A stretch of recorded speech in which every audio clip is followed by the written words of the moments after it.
किसान भाइयों, आज इस वीडियो में हम बात करने वाले हैं इस आने वाले सीजन में सबसे ज्यादा प्रॉफिट देने वाली, वो भी बिल्कुल कम खर्चे में और कम दिनों में, भिंडी की खेती के बारे में। भिंडी की खेती आने वाले इस सीजन में कोई भी किसान भाई आसानी से लगा सकते हैं। लगाने का खर्चा भी इसमें काफ़ी कम होता है और जो नए किसान भाई होते हैं वो भी इसकी खेती आराम से कर सकते हैं। इसमें कोई ज़्यादा झंझट की ज़रूरत नहीं होती है। लेकिन भिंडी की बम्पर पैदावार के लिए आपको लगाने का तरीका एकदम सही होना चाहिए। ज़्यादा से ज़्यादा मंडी भाव के लिए लगाने का समय भी आपका एकदम सही होना चाहिए और कौन कौन सी सावधानियां आपको बुआई से पहले और बाद में रखनी चाहिए। और साथ ही हम बात करेंगे कि अब आने वाले सीजन में कब तक आप इसकी बुआई करेंगे तो ज़्यादा से ज़्यादा आपको इसके मंडी भाव मिल सकते हैं। इस वीडियो में इन सभी विषयों पर बात की जाएगी कि भिंडी की फसल से कितने क्या मंडी भाव मिल सकते हैं, आपको कितना क्या उत्पादन मिल सकता है, कितनी क्या कमाई आप 1 एकड़ में भिंडी लगाकर कर सकते हैं, कौन कौन सी सावधानियां बुआई से पहले रखनी चाहिए, लगाने का तरीका कौन सा है, बुआई के बाद में कौन कौन से स्टेप आपको लेने चाहिए, किस समय तक आपको इसकी बुआई करनी चाहिए, ये तमाम प्रकार की जानकारियां आज इस वीडियो में आपके साथ शेयर करूंगा। इसलिए वीडियो पे लास्ट तक आपको बने रहना है। वीडियो अगर आपके लिए इंफॉर्मेटिव रहे तो इस वीडियो को लाइक और शेयर जरूर कर दीजिएगा। नमस्कार किसान भाइयों, मेरा नाम है सुरेश और आप देख रहे हैं खेत किसान झुंझुनू। तो दोस्तों, सबसे पहले बात करेंगे इसके लगाने के सही समय के बारे में और उसके बाद में बात करेंगे उस समय तक अगर आप बुआई करेंगे तो कितनी क्या कमाई आप इससे कर सकते हैं और लगाने के तरीके भी इस वीडियो में आपको बताऊंगा। सबसे पहले समय की बात करें तो देखिए, आने वाले सीजन में जैसे ही टेम्परेचर आपके एरिया में 10-11 डिग्री या 12-13 डिग्री के आसपास तक आ जाए, उस समय तक आप इसकी ओपन फील्ड में ही खेती कर सकते हैं, क्योंकि लो टनल में जो लगाने का समय है वो अब बीत चुका है। अब अगर आप लगाएंगे, तैयारियां शुरू करेंगे, तब तक काफ़ी ज़्यादा समय बीत चुका होगा और तब तक अगर आप लो टनल का खर्चा करते हैं तो कोई ज़्यादा फायदा नहीं है। अब आपको ओपन फील्ड में ही इसकी खेती जो है वो करनी ज़्यादा सही रहेगी। मतलब तो ओपन फील्ड में अगर आप इसको लगाना चाहते हैं तो मेरे आइडिया से आप अपने क्षेत्र में फरवरी माह के पहले सप्ताह से आप इसकी बुआई शुरू कर सकते हैं। लेकिन बुआई से पहले टेम्परेचर आपको ज़रूर देख लेने चाहिए कि आपके एरिया में टेम्परेचर 10-11 डिग्री या 12-13 डिग्री, थोड़ा सा क्लाइमेट थोड़ा सा देख के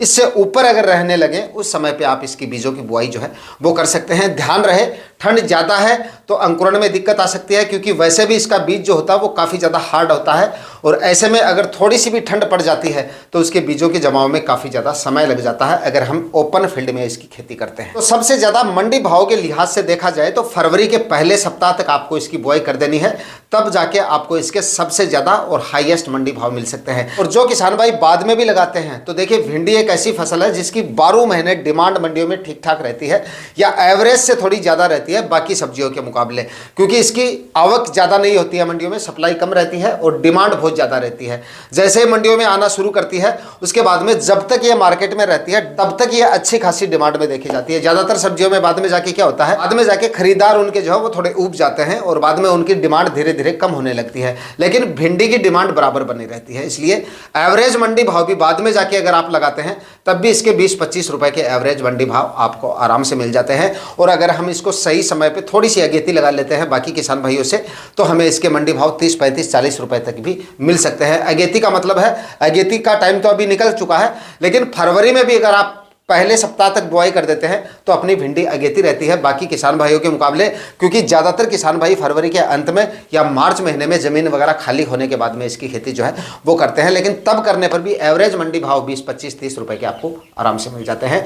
और भिंडी का उत्पादन अगर आप ठीक निकाल लेते हैं, अच्छी किस्मों का चयन करते हैं, ज़मीन अगर भिंडी की खेती के लायक है तो इससे उत्पादन इतना अच्छा निकल जाता है कि 20-25 रुपए के एवरेज मंडी भाव भी मिल जाते हैं, तब भी हम इससे अच्छी खासी कमाई कर सकते हैं। अब दोस्तों, इसके प्रॉफिट को समझ लेते हैं कि 1 एकड़ में किसान भाई इसको लगाकर कितनी कमाई कर सकते हैं। सब कुछ हम कम से कम लेके चलेंगे, उत्पादन भी कम से कम लेके चलेंगे और मंडी भाव भी कम से कम लेके चलेंगे या एवरेज से थोड़े कम लेके चलेंगे। देखिए, सबसे पहले उत्पादन की बात की जाए ना तो आप अगर एक सिंपल तरीके से भी इसको लगाते हैं और नया किसान भाई भी इसको लगाता है तो 60 से 80 क्विंटल तक इसका उत्पादन आराम से निकल जाता है अगर आप थोड़ा मैनेजमेंट ठीक रखते हैं। और अगर आधुनिक तरीके से इसको लगाया जाए, अगर मैनेजमेंट अगर आपका एकदम सही रहता है, अच्छी और हाइब्रिड वैरायटियों का आप सिलेक्शन करते हैं, बाद में जाके खाद्य उर्वरकों की इसमें माइक्रोन्यूट्रिएंट्स वगैरह की डेफिशिएंसी नहीं आने देते हैं, रोग बीमारियों पे पूरा कंट्रोल रखते हैं, तो 80 से लेकर 100-125 क्विंटल तक भी इसका उत्पादन जो है वो पहुंच जाता है। और जो किसान भाई इसको सही तरीके से लगा देते हैं, क्लाइमेट और ज़मीन भिंडी की फसल के सूटेबल रहती है, तो 100-125 क्विंटल उत्पादन भी इससे निकालना कोई ज़्यादा मुश्किल नहीं है अगर आप अच्छी वैरायटियों का सिलेक्शन करते हैं। मिलने वाले मंडी भाव की बात करें तो मंडी भाव के बारे में मैंने आपको बता दिया कि शुरुआत में आपको इसके मंडी भाव 35-40 रुपए तक के मिल जाते हैं और एवरेज मंडी भाव भी 20-25-30 रुपए से इसके कम नहीं रहते हैं। अगर हम कम से कम 20 रुपए के मंडी भाव इसके पकड़ के चलते हैं, 20 रुपए के अमूमन इसके मंडी भाव जो है वो आराम से मिल जाते हैं, वो भी बाद में जाके। शुरुआत में अगर आप जल्दी करके इसको लगाते हैं तो मंडी भाव शुरुआत में आपको ज़्यादा मिलने के ही चांसेस हैं। तो अगर इसका एवरेज उत्पादन हम 80 क्विंटल लेके चलें और कम से कम मंडी भाव इसके 20 रुपए के पकड़ के चलें तो आप ये मानिए खर्चा निकाल के भी आप 1 लाख रुपए का प्रॉफिट तो आप आराम से निकाल सकते हैं और उससे ज़्यादा ही निकाल सकते हैं। क्योंकि खर्चा अगर हम सिंपल तरीके से थोड़ा सा मतलब इसमें साधारण तरीके से भी ओपन फील्ड में भी इसको लगाते हैं तो इतना खर्चा इसमें नहीं होता है। सिर्फ बीज का खर्चा इसमें ज़्यादा होता है, परेशान करता है किसान भाइयों को, क्योंकि बीज इसका कॉस्टली आता है और 1 एकड़ में करीब 3.5-4 kg तक इसका बीज जो है वो आराम से लगा जाता है अगर हम सिंपल विधि से इसकी खेती करते हैं तो वो खर्चा होता है। बाकी सबसे मोटा खर्चा सब्जियों में, सबसे मोटा जो खर्चा होता है वो होता है प्लास्टिक मल्च का, और वो इसमें हमें नहीं लगानी पड़ती है क्योंकि सीड ड्रिल या सिंपल विधि से आप इसकी खेती कर सकते हैं।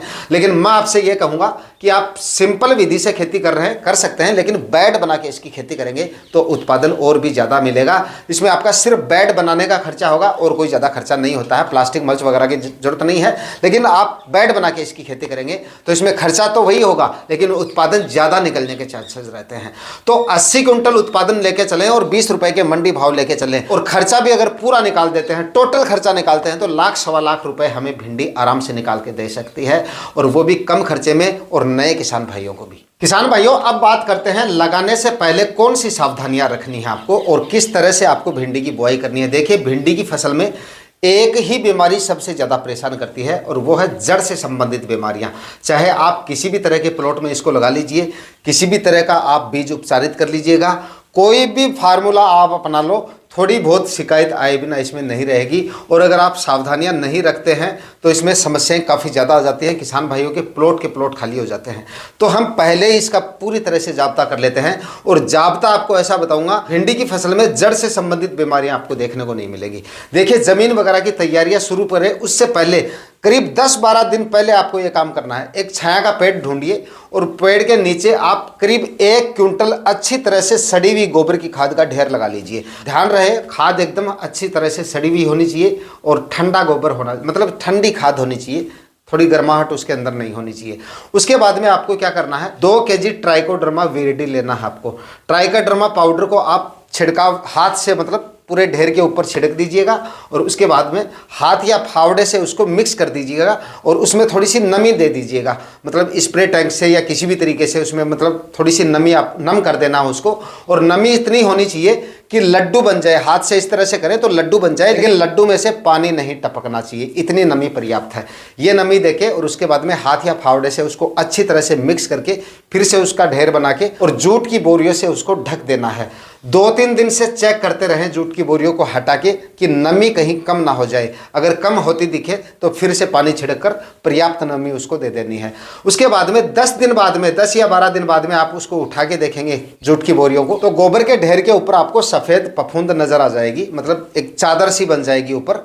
घबराइए मत, ये मित्र फफूंद है, मतलब फफूंद को नष्ट करने के लिए मित्र फफूंद है जो ट्राइकोडर्मा की वजह से होती है, ये जरूरी है। मतलब सफ़ेद कलर का पाउडर सा आपको ऊपर दिखने लगे तब आप ये समझ सकते हैं कि आपकी गोबर की खाद जो है वो अच्छी तरीके से तैयार हो गई है। और चाहे तो आप उसी समय, जिस समय पे आप तैयार कर रहे हैं, तो 1-1.5 kg या 2 kg तक आप गुड़ का पानी घोल के और वो पानी भी डाल देंगे तो और अच्छा रहेगा। तो ये जो फंगस है वो और तेज़ी से डेवलप होगी और अच्छा रिजल्ट आपको मिल जाएगा। भिंडी की फसल में जड़ से संबंधित बीमारियों का रामबाण इलाज है, मतलब फफूंद जनित रोगों का प्रकोप आपको देखने को नहीं मिलेगा। उसके बाद में आपको क्या करना है, भिंडी की पूरी तैयारियां कंप्लीट हो जाए, आखिरी कल्टीवेशन से पहले ये 1 क्विंटल पूरी गोबर की खाद आपको 1 एकड़ के प्लॉट में बिखेर देनी है। छिड़काव विधि से डाल दीजिए, किसी भी तरीके से आप डाल दीजिए। उसके बाद में आखिरी कल्टीवेशन करके आपको भिंडी के बीजों की जो है वो बुआई कर देनी है। अब बात करते हैं बुआई के तरीकों की। ये तो आपको मतलब तरीका बताया है भिंडी को बचाने का, जड़ से संबंधित बीमारियों से रोकथाम करने के आपको तरीके बताए हैं। अब बात करते हैं किस तरह से आपको लगाना है है ताकि जर्मिनेशन रेट आपको अच्छी मिले और भिंडी के प्लांट एकदम स्वस्थ और मुस्कुराते हुए बाहर निकले। अब डालने को तो हम फंगीसाइड भी डाल सकते हैं, अगर जो किसान भाई इतनी बेकार नहीं कर पा रहे हैं, कोई ज़्यादा बेकार नहीं है अगर आप 10-15 दिन पहले तैयारियां कर देंगे तो। बाकी आगे चल के आपको मतलब तरह तरह के फंगीसाइड वगैरह इस्तेमाल नहीं करने पड़ेंगे और फसल आपकी हेल्दी और स्वस्थ रहेगी। बाकी चाहें तो आप फंगीसाइड का इस्तेमाल भी कर सकते हैं। अगर आप ये तैयार नहीं करना चाहते हैं तो 500 ग्राम प्रति एकड़ के हिसाब से कार्बनडाजिम प्लस मैनकोजेब 12 और 63% में यूपीएल का जो साफ आता है वो भी आप ले सकते हैं। ये भी आप जो रासायनिक खाद उर्वरक डालते हैं उसके साथ में फंगीसाइड भी इस्तेमाल कर सकते हैं। दोनों ऑप्शन है आपके पास, लेकिन सबसे बेस्ट तरीका है ट्राइकोडर्मा तैयार करके गोबर की खाद के साथ डालेंगे तो ये लंबे समय तक काफ़ी अच्छे से काम करेगी। और रिजल्ट इसके मतलब फफूंद जनित रोगों का रामबाण इलाज कुछ है तो ट्राइकोडर्मा है, आप ये मानिए फंगीसाइड से भी ज़्यादा काम करेगी। अब लगाने के तरीकों की बात करें तो देखिए सबसे पहले इसमें आपको सड़ी हुई गोबर की खाद डालनी है। जिस समय पे आप खेत की तैयारियां शुरू कर रहे हैं करीब 3-4-5 ट्राली तक आप डाल सकते हैं, लेकिन कच्चा गोबर एकदम नहीं होना चाहिए, एकदम कंपोस्ट हुई खाद ही होनी चाहिए। कम से कम 1 साल पुराना गोबर होना चाहिए। अगर कम है तो कम डाल दो, बाकी ज़्यादा से ज़्यादा आप 4 से 5 ट्राली तक 1 एकड़ में इस्तेमाल कर सकते हैं। उसके बाद में 2-3 बार जमीन का कल्टीवेशन कीजिए, तब तक धूप पड़ने अच्छी खासी धूप पड़ने मतलब शुरू हो जाएगी। और हर कल्टीवेशन के बीच में 2-3 दिन का गैप रखें। 3 कल्टीवेशन कम से कम करें, क्योंकि इसमें मैंने आपको बता दिया कि जड़ से संबंधित बीमारियां सबसे ज़्यादा देखने को मिलती हैं। तो वो 2-3 बार जमीन का कल्टीवेशन करके रासायनिक खाद उर्वरकों में 1 बैग 1 एकड़ के हिसाब से डीएपी का लेना है, 30 केजी म्यूरेट ऑफ पोटाश लेना है और 20 केजी यूरिया खाद, ये आखिरी कल्टीवेशन से पहले डाल दीजिए। और ट्राइकोडर्मा अगर आप नहीं ले रहे हैं तो 500 ग्राम फंगीसाइड इन्हीं खाद उर्वरकों में मिला के डाल दीजिए आखिरी कल्टीवेशन से पहले। उसके बाद एक और कल्टीवेशन करके उसके बाद आप बेड बना लीजिए और बेड के ऊपर भिंडी के बीजों की बुआई कर सकते हैं। जो किसान भाई साधारण विधि से कल्टीवेटर या देसी हल से बुआई करना चाहें तो देसी हल से भी आप बीजों की बुआई कर सकते हैं, लेकिन कम से कम 3 कल्टीवेशन, ज़्यादा से ज़्यादा 4 कल्टीवेशन करें। हर कल्टीवेशन के बीच में 3 दिन का गैप रखेंगे तो रिजल्ट और भी ज़्यादा अच्छे मिलेंगे आपको। और ये सारी चीज़ें मैं अपने खुद के एक्सपीरियंस अनुभव के हिसाब से आपको बताता हूँ, यूट्यूब वाली जानकारी नहीं दे रहा हूँ मैं आपको, अपने खुद के अनुभव के हिसाब से आपको बता रहा हूँ। मतलब कि हमने जो सरसों के वीडियो किए थे लास्ट में और किसान भाइयों को बताया था कि इस तरीके से सरसों लगाएंगे तो उसमें आपको मरगोजे की शिकायत देखने को नहीं मिलेगी। अब देखिए मरगोजा एक ऐसी चीज़ है जिसका पूरी तरह से तो कंट्रोल नहीं किया जा सकता, लेकिन हमने खुद 17 बीघा में सरसों लगा रखी है भाई, आके देख लो। अब जाके कहीं कहीं कुछ प्लांट मरगोजे के दिख रहे होंगे, बाकी मरगोजा हमारे खेत में नहीं होता है। हमारे क्षेत्र में चने होने से रह गए, मतलब किसानों ने बोने छोड़ दिए, इतनी ज़्यादा समस्या आती है चने में। लेकिन हमने भी 10-12 बीघा में चने लगा रखे हैं, एक प्लांट स्वस्थ खड़ा है और अच्छी ग्रोथ में है। सिर्फ 2 पेड़ हैं उनके नीचे ज़रूर खराब हुए हैं, लेकिन चने की फसल भी एकदम हेल्दी और स्वस्थ खड़ी है। कोई किसान भाई आके देखना चाहे तो देख सकता है। ये दोनों ही फसलों के उदाहरण मैंने आपको ऐसे दिए हैं कि ये दोनों ही फसलें हमारे क्षेत्र में, इन दोनों फसलों में ये इस तरह की जो बीमारियां ना वो काफ़ी ज़्यादा होती है और दोनों में जड़ से संबंधित बीमारियां, सरसों में मरगोजे की बीमारी और चनों में फंगस की बीमारी। चना क्यों निकलता है? फंगस की वजह से। तो जमीन की तैयारियां अगर आप प्रॉपर करेंगे, जमीन की तैयारियों में वो ताकत है जितनी ताकत आप मतलब और कोई खाद उर्वरक डाल के आप इन चीज़ों को मैनेज नहीं कर सकते जितना जमीन की तैयारियों को करके इनको कंट्रोल कर सकते हो। भिंडी की बुआई के बाद में मुख्य सावधानियां, अगर आप सूखे खेत में इसकी बुआई कर रहे हैं तो एक हल्की सी सिंचाई कर दें। उसके बाद में बीजों का जमाव होने के बाद में करीब 8 से 10 दिन तक का आपको समय निकालना है। पहली सिंचाई में आपको देरी करनी है थोड़ी। अगर सूखे खेत में कर रहे हो तो ये दूसरी सिंचाई मानिए, और अगर आपने गीली मिट्टी में बुआई की है, पहले सिंचाई करके उसके बाद में बुआई कर रहे हैं तो जर्मिनेशन होने के 8 से 10 दिन बाद सिंचाई करें, पहले इसकी सिंचाई नहीं करें। उसके बाद में प्लांट जब थोड़े ग्रोथ में आते हैं उस समय पे इसमें व्हाइट फ्लाई और हैफिड्स और जैसिड्स वगैरह जो रस चूसने वाले कीट हैं, इनका प्रकोप इसमें सबसे ज़्यादा देखा जाता है। उसकी वजह से इसमें मतलब वायरस जैसी समस्या आ जाती है, पीलेपन की समस्या आपको देखने को मिलेंगी। उनकी रोकथाम के लिए आपको क्या करना है, एमिडाक्लोप्रिड 70% या फिर थाइमाथोक्सम, इन इंसेक्टिसाइड का आप इस्तेमाल कर सकते हैं। फसल पर नज़र बनाए रखें, अगर इस तरह के सिम्टम आपको दिखते हैं तो आप इंसेक्टिसाइड का इस्तेमाल करें। ये बीमारियां आपको शुरुआत में देखने को मिल सकती हैं।